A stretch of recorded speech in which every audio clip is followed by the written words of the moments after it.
Dwagby, c'est pas juste un streamer, c'est un morceau entier de l'histoire de l'e-sport français. Parce qu'à l'époque, quand tu disais Dwagby, tu disais aussi Millennium. Et Millennium, c'était pas une équipe, c'était la structure française. À ce moment-là, Millennium, c'était la plus grosse organisation e-sport en France, un vrai club avant que les clubs existent vraiment, une marque partout.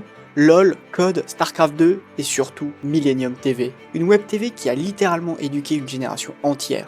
Du coup, en France, quand tu parlais e-sport, tu parlais Millennium. Avant Cassé, avant les LFL, avant les gros rosters marketing, Millennium, c'était le centre de gravité.